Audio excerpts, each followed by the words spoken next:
Baik, assalamualaikum warahmatullahi wabarakatuh. Selamat malam. Saya Reza Jalhayari dengan NIM 192000107 akan melanjutkan presentase tentang web programming dari kelompok saya, kelompok kami, kelompok satu, yang mengenai pembahasannya yaitu BSI Asset Management aplikasinya. Nah, di sini saya akan menjelaskan apa saja yang saya gunakan, fitur-fitur aplikasinya, dan bagaimana pengkodingannya ataupun saat push GitHub-nya.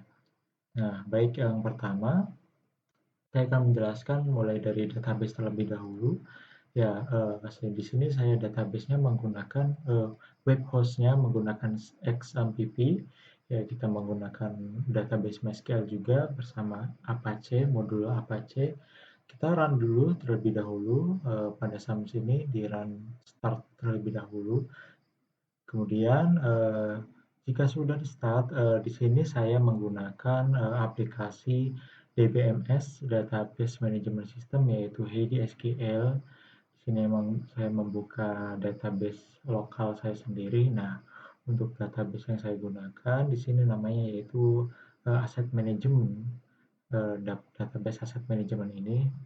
Nah, di sini saya buat ada beberapa tabel. Di sini ada tabel detail item, detail tiket, tabel item, tabel activity, tabel lokasi, tabel tiket, tabel distribusi, procurement, requisition, kemudian tabel user, dan tabel user role. Nah, kemudian saya akan bahas dari tabel transaksinya terlebih dahulu, tabel masternya terlebih dahulu. Yang pertama tabel masternya yaitu yang pertama ada tabel user di sini. Nah, di sini user ini saya gunakan untuk mendata data-data user.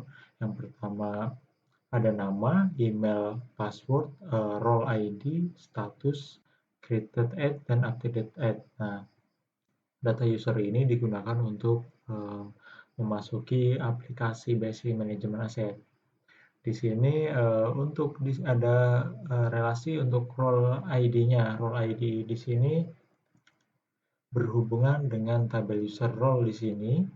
Tabel user role di sini ada juga data role-nya, hanya beserta data role dengan primary key-nya ID, sama seperti user juga sebelumnya primary key-nya ID dengan default-nya auto increment. Nah, kemudian di sini data user role-nya itu ada apa aja sih? Nah, di sini ada admin, ada checker, manager, user, dan super admin.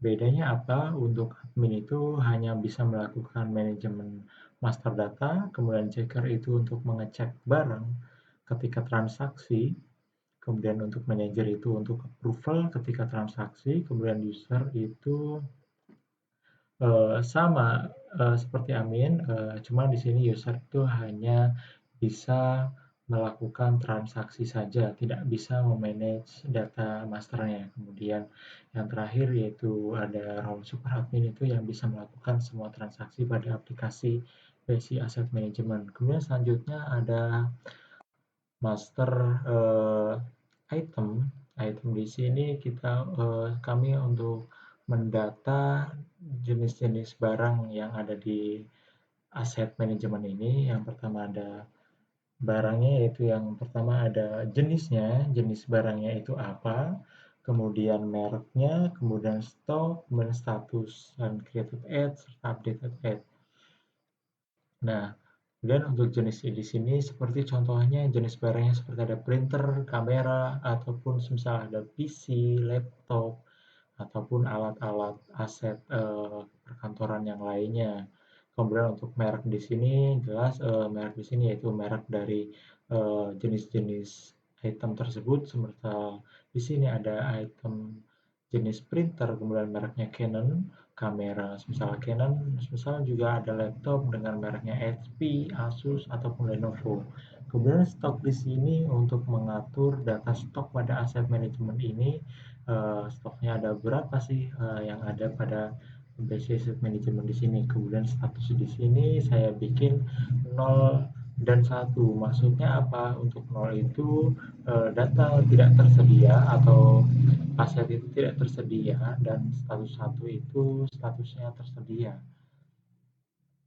Kemudian selanjutnya di sini ada detail item. Nah, kemudian di sini detail item sendiri adalah berelasi dengan tabel item yang sebelumnya, yang mana di detail item di sini adalah menjelaskan detail dari per itemnya. Misal item dengan ID 2 memiliki serial number sekian, aset number sekian, dengan harga sekian, kemudian statusnya apa. Kemudian status di sini saya buat ada 1, 2, 3. Yang pertama, status 1 adalah status yang bisa ready atau bisa dipinjamkan, kemudian 2 itu maksudnya statusnya sedang dalam proses peminjaman, kemudian yang status 3 itu barang sedang dipinjam. Kemudian untuk kondisi di sini ada statusnya, misal kondisinya bagus ataupun semisal ada barang yang kondisinya baterainya rusak ataupun monitor rusak atau gimana misalnya. Kemudian selanjutnya di sini ada data master lokasi juga. Lokasi di sini adalah data lokasi kantor-kantor cabang, semisal aset dari kantor pusat itu akan dipinjamkan ke kantor cabang 1, misalnya, atau cabang 2, 3, dan seterusnya, yang mana di deskripsi di sini ada kota-kotanya juga. Misal cabang 1 itu di Jakarta, cabang 2 di Semarang, Tegal, ataupun Bogor, dan seterusnya. Selanjutnya lagi di sini ada tabel master log activity. Log activity di sini untuk mendata log aktivitas pada aplikasi ketika melakukan transaksi, ketika menginput data, melakukan transaksi peminjaman atau approval, data akan tercatat pada log activity di sini. Kemudian selanjutnya di sini ada tabel transaksi juga. Tabel transaksi di sini yang pertama ada tabel transaksi request-nya. Di sini tabel transaksi request itu untuk apa? Tabel transaksi request ini untuk memanage data barang-barang yang akan dipinjam.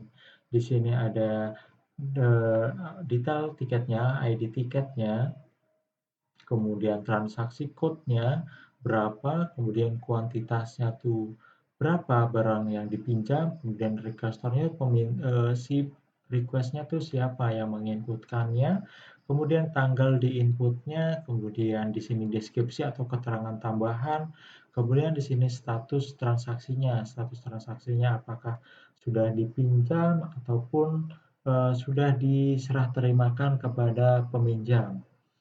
Selanjutnya di sini yaitu ada transaksi untuk nomor tiketnya. Nomor tiket di sini adalah master juga dari tabel request tadi. Di sini berrelasi dengan ID tiket, yang mana tabel tiket ini terdapat data untuk nomornya, nomor tiket, kemudian ada status tiketnya juga. Statusnya masih aktif ataukah sudah tidak aktif.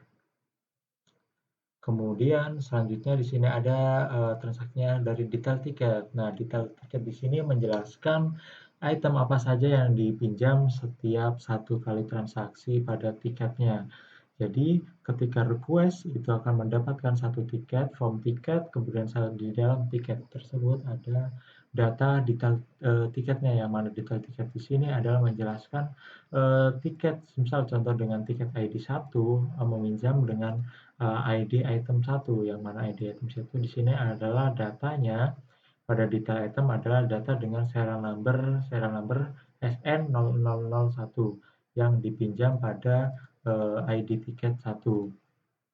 Kemudian selanjutnya di sini ada tabel distribusi. Tabel distribusi di sini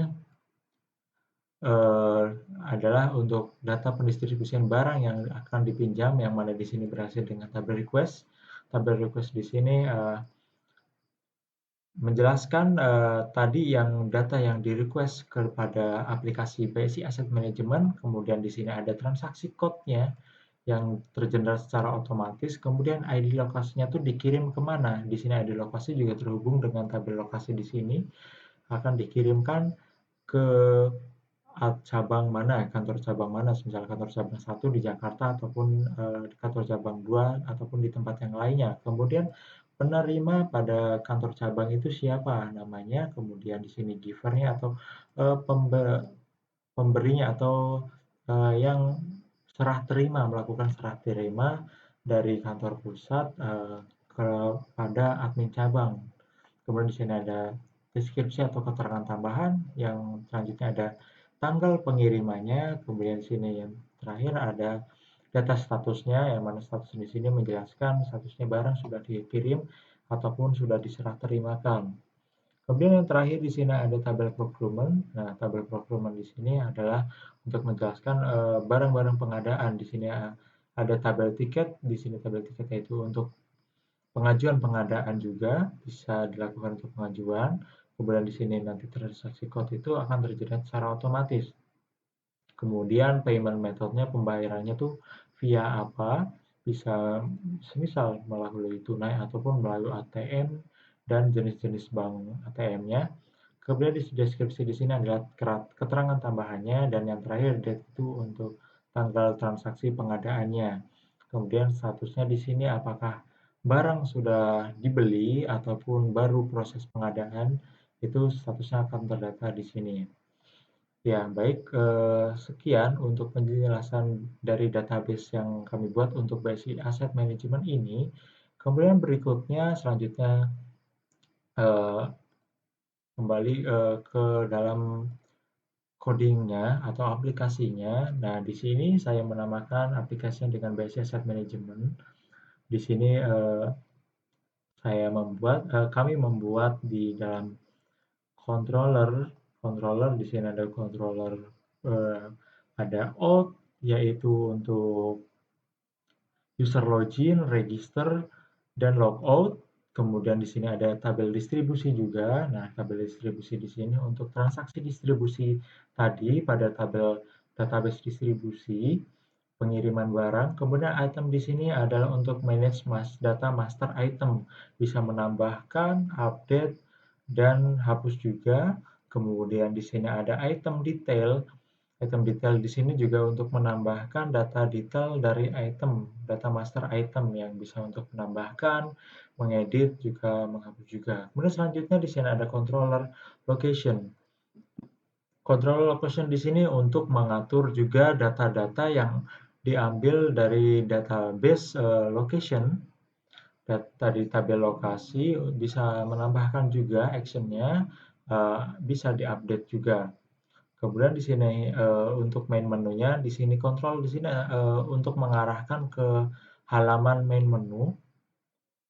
Kemudian selanjutnya di sini ada controller transaksi untuk request-nya. Request di sini juga untuk meng-create data request permintaan, yaitu untuk meng-create tiket juga, tiket permintaan peminjaman barang pada BSI Asset Management, dan di sini juga bisa menambahkan data request-nya, bisa membaca data-data yang di-input ke dalam aplikasi.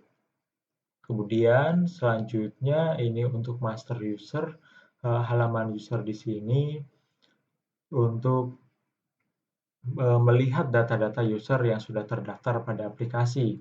Kemudian di sini user.php di sini, yaitu yang berikutnya juga untuk manage data user pada aplikasi, yang bisa menambahkan, menampilkan, mengedit, update, dan bisa juga melakukan registrasi ketika pengguna belum memiliki akun untuk akses ke aplikasi BSI Asset Management ini.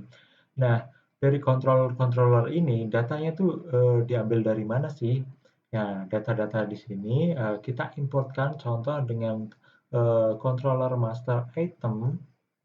Controller master item di sini kita meload pada function construct-nya, meload data model, mdata. Nah, di model ini kita mengambil data dari nama filenya mdata. Mengambil data dari mana? Ya, mengambil data dari database. Ya, mengambil data dari database menggunakan model ini. Pada folder model ini kita menggunakan hanya satu file model dengan nama mdata.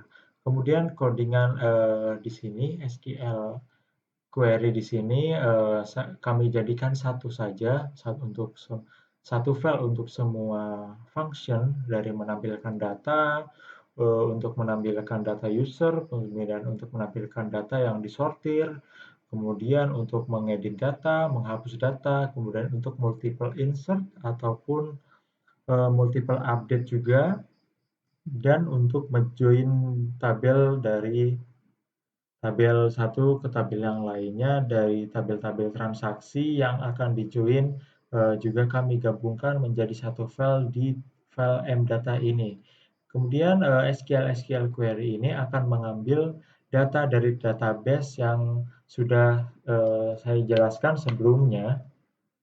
Kemudian data-data tersebut akan dilempar ke controller-controller ini yang sudah saya jelaskan juga sebelumnya. Kemudian data dari controller ini kemudian akan dilempar kemana sih?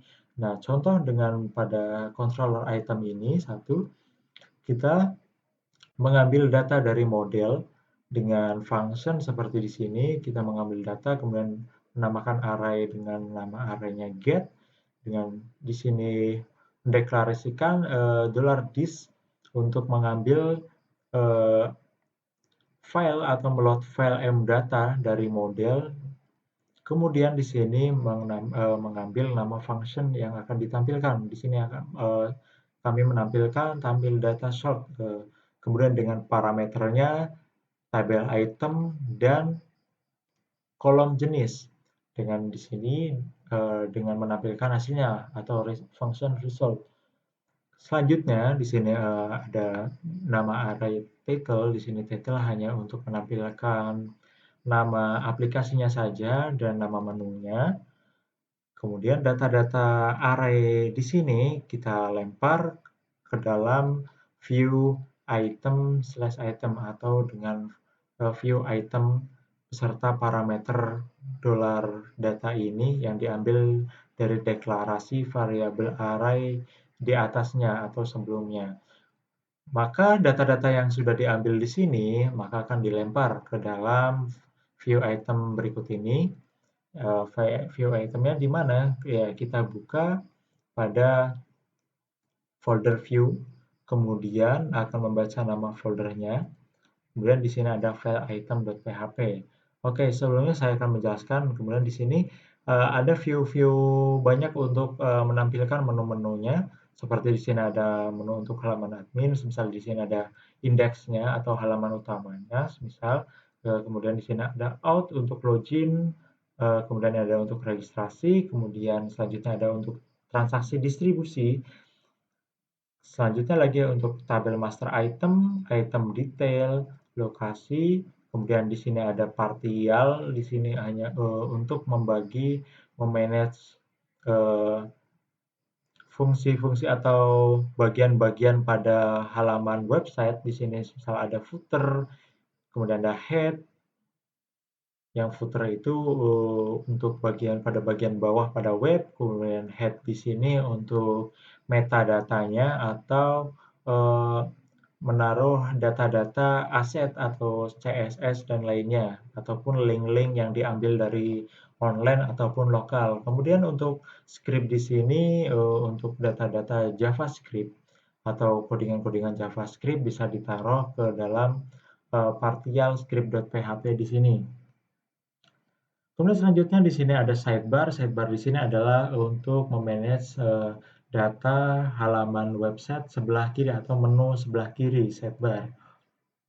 Di sini terdapat kodingan untuk menu-menunya pada aplikasi BSI Asset Management. Kemudian di sini ada top bar juga. Top bar di sini ada untuk mengatur halaman atas pada sebuah websitenya. Selanjutnya ada view untuk request juga, untuk tampilan halaman request barangnya. Kemudian selanjutnya di sini ada untuk tampilan usernya, di sini ada user data dan user edit. Nah, selanjutnya di luar folder aplikasi ini kita menaruh untuk asetnya. Aset di sini adalah berfungsi untuk mendesain halaman websitenya. Kita bisa menaruh untuk data-data cascading style sheet atau CSS, bisa ditaruhkan di sini ataupun kita bisa mengimport data-data gambar, kemudian bisa juga menaruh library-library JavaScript bisa ditaruh ke dalam folder aset berikut ini yang akan dipanggil ke dalam function-function di dalam folder aplikasi ini untuk mempercantik halaman website. Kemudian selanjutnya juga di sini untuk config itu ada auto load di sini untuk meload data-data helper. Di sini helper kami menggunakan bantuan untuk meload data URL, file, dan security juga. Kemudian selanjutnya di sini ada config. Config di sini kita menyeting untuk base URL juga. Base URL ini di sini digunakan untuk melakukan setting web host atau domain atau server aplikasi lokalnya. Di sini kami menggunakan untuk local hostnya, localhost, kemudian BSI/BSI Asset Management, yang mana BSI Asset Management ini dibaca dari nama foldernya yang terletak di local disk C, kemudian SAM, htdoc, kemudian di sini terdapat pada folder BSI Asset Management. Baik, selanjutnya lagi. Kemudian untuk database di sini, database.php di sini untuk mengatur, men-setting aplikasi ini untuk terhubung dengan database yang sudah dibuat tadi. Di sini hostname-nya kami buat localhost dengan username root, passwordnya kami kosongkan, kemudian dengan nama database asset management sesuai dengan yang ada pada database di MySQL-nya, asset_management. Baik, berikutnya bagaimana sih cara merunningkan aplikasi basis asset management ini? Baik, kita memulainya dengan membuka Chrome terlebih dahulu. Kemudian selanjutnya kita ketikkan localhost,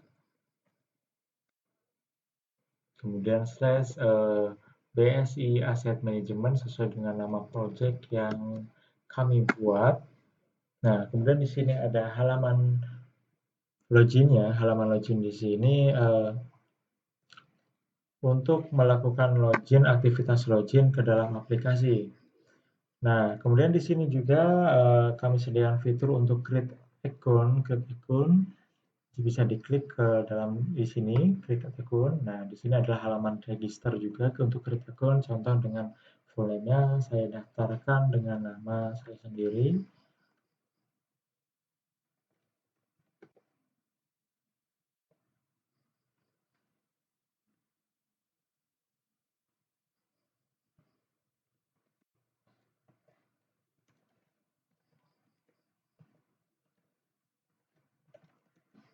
Kemudian kita registerkan.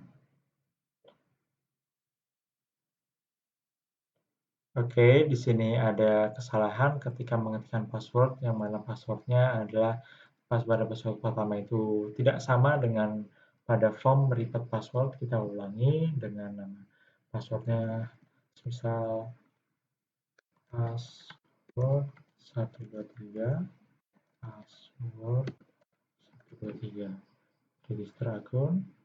Oke, kita sudah terdaftarkan pada aplikasi BSI Asset Management ini dengan emailnya reza@gmail.com, kemudian passwordnya password 123. Kita login. Nah, kita sudah berhasil login ke dalam menu utama BSI Asset Management ini dengan hello Reza Alheri dengan nama akun saya Reza Alheri. Kemudian di sini pada sidebar di sini terdapat tombol untuk logout. Kemudian ada data item, item detail, user management, location, requisition, dan distribution. Pada item di sini untuk yang seperti yang sudah saya jelaskan untuk memanage data item, di sini kita bisa menambahkan, misal di sini untuk tipenya laptop, barangnya, kemudian brandnya spesial Asus, kita save, data berhasil simpan, laptop Asus dengan unitnya 0. Kemudian kita bisa edit juga, misal di sini HP, save, oke, dengan brandnya HP, atau kita bisa menambahkan lagi, misal di Sini laptop juga dengan mereknya Lenovo. Save, berhasil disimpan Lenovo. Nah, kemudian selanjutnya di sini ada data master juga, item detail. Untuk menambahkan detail item, kita bisa klik di sini. Dan kita di sini bisa memilih data yang apa yang akan diinputkan. Misal di sini kita menambahkan laptop HP dengan serial number-nya berapa? Serial number-nya SN003 dan asset number 003, kemudian harganya sebesar 9 juta dengan kondisinya baik. Ataupun kita bisa nambahkan lagi juga dengan Etro, kita bisa nambahkan misal laptop Lenovo dengan serial number SN004 dengan aset number AN0004, kemudian selanjutnya value price-nya misal 10 juta, 1 juta. Ya, kemudian kondisinya di sini bagus. Oke, kita save, maka data akan tersimpan ke dalam list detail item di sini dengan laptop HP serial number 3, laptop Lenovo serial number 4 dengan status barangnya available. Dan kita juga bisa edit di sini, misal di sini kondisinya menjadi kipas laptop rusak. Update di sini. Oke. Jika sudah ditambahkan ke dalam list detail item di sini, kemudian pada data item masing-masing laptop, masing-masing merek ini stoknya akan terupdate secara otomatis, yang mana tadi saya menambahkan untuk laptop HP menambahkan 1 unit, kemudian menambahkan laptop Lenovo 1 unit, maka akan terupdate secara otomatis data stoknya. Berikut meskipun ketika menambahkan item detail banyak data misalnya ataupun 5 data atau 10 data ataupun lebih, stok juga akan terupdate secara otomatis. Kemudian selanjutnya di sini ada data master untuk user manajemennya. Nah, di sini user datanya untuk manage data-data user yang bisa menggunakan aplikasi Base Asset Management ini. Di sini kita bisa menambahkannya. Misal untuk menambahkan user data baru, misal di sini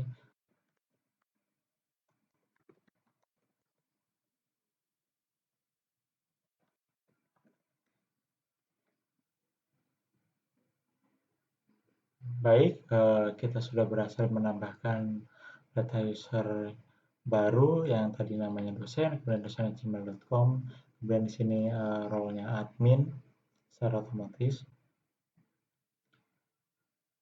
Kemudian di sini kita juga bisa mengedit data nama dan emailnya juga. Misal di sini kita tambahkan dosen BSI, kita bisa update. Oke. Berikut untuk manajemen data usernya. Kemudian selanjutnya di sini ada manage untuk data master lokasinya. Kita bisa menambahkan data lokasinya misal kantor cabang 5 yang deskripsinya atau lokasinya berada di Surabaya. Misal. Oke, berhasil menambahkan data master lokasi di Surabaya. Kemudian di sini untuk data transaksinya ada 2 data transaksi, request dan distribusi. Ya, seharusnya memang pada database kita ada data transaksi procurement ya. Ya, harusnya ada 3, cuman di sini kami menambahkan 2 data transaksi terlebih dahulu karena pada transaksi procurement kami ada kendala, kemudian kita hanya menambahkan untuk data manajemen permintaan barang dan distribusi barang saja. Untuk procurement kami ada kendala, jadi di sini hanya mengembangkan untuk transaksi request dan distribusi saja. Baik, untuk data request menu request ini kita create untuk request ordernya. Caranya yang pertama kita bisa create tiketnya dengan nomor tiketnya misal nomor tiket 000012. Kemudian kita pilih item-item apa saja yang akan kita pinjam atau dipinjamkan ke kantor cabang. Misalnya kita memilih laptop Lenovo ini. dengan kamera Canon. Kemudian mintanya siapa? Misal di sini admin cabang 5 dengan tanggalnya misal tanggal sekian, tanggal 7 Desember 2021 dengan deskripsi bla bla bla. Dengan save, maka data akan terbentuk otomatis pada halaman menu request ini. Nah, pada data menu request ini ada statusnya juga. Untuk statusnya, misal di sini pada data tiket 01 itu sudah cancelled atau di reject. Kemudian status 0012 ini statusnya pending ataupun baru request menunggu persetujuan dari manajer, role manager. Nah, kemudian kita bisa ngecek detailnya juga pada kolom action ini. Kita bisa klik tombol detailnya dengan nomor tiket sekian, transaksi code sekian, request store-nya siapa, tanggal transaksinya berapa, dan kuantitinya. Kemudian kita kembali, kita juga bisa mengapprove. Misal di sini saya menggunakan role super admin ataupun admin, kita coba mengapprove terlebih dahulu untuk data yang pending tersebut. Seharusnya memang kita bentuk role per role aplikasinya, seperti manajerial untuk mengapprove ataupun checker juga untuk serah terima atau pengecekan barang, dan per masing-masing role seperti seharusnya. Cuma di sini saya menggunakan user dengan role super admin, jadi bisa melakukan semua transaksi. Baik, kita checklist atau approve tiket dengan nomor 0012, kita approve, kemudian data berhasil di approve dengan status accept. Dan juga semisal ditolak, maka tinggal silang saja untuk tombol disilang di sini. Baik, berikutnya setelah data di ACC, kemudian di sini ke menu distribusi, yaitu menu untuk mendistribusikan barang-barang yang sudah di-ACC oleh pihak manajer. Kemudian selanjutnya di sini kita bisa melihat data tampilan yang sudah ditampilkan oleh aplikasi, data-data distribusinya. Kemudian untuk menambahkan data distribusi, kita bisa klik create request order. Kemudian selanjutnya receipt number di sini tergenerate secara otomatis oleh aplikasi. Selanjutnya form di sini di bawahnya ada untuk menambahkan data tiket, dan kita bisa pilih juga dengan nomor-nomor tiket yang sudah kita bentuk. Misal di sini dengan nomor tiket 000012 yang statusnya sudah di ACC, kita juga bisa menambahkan sini dengan klik centang ini, maka akan menambahkan ke dalam kolom tiket yang tadi. Kemudian penerimanya siapa? Misal di sini penerimanya adalah admin atau namanya, misal namanya dari admin cabang 5. Kemudian pemberinya misal dari kantor pusat, kemudian lokasinya kantor cabang 5 dari Surabaya. Kemudian date-nya misal dikirim pada tanggal 7 hari ini dengan deskripsi barang sedang dikirim. Kemudian jika sudah selesai, maka kita klik save data-data berikut ini, kemudian klik save. Berikut data distribusi sudah disimpan ke dalam menu distribusi di sini dengan statusnya hold atau status sedang dikirim, sedang melakukan pengecekan. Kemudian setelah barang melalui step pengecekan, maka role checker atau pihak pengecek mengapprove atau dengan melihat detailnya terlebih dahulu. Jika data yang ada di aplikasi sudah benar dengan data yang ada di lapangan, maka approve dengan menekan tombol sign di sini dengan di kolom action. Kemudian statusnya sudah handover atau barang sudah melakukan serah terima dari pihak checker kepada pihak pengirim. Kemudian di sini jika barang sudah terkirim ke tujuan, maka pihak penerima bisa mengecek dengan mengklik tombol berikut ini. Dengan klik, maka status telah didistribusikan atau telah diterima oleh penerima barang yang dituju.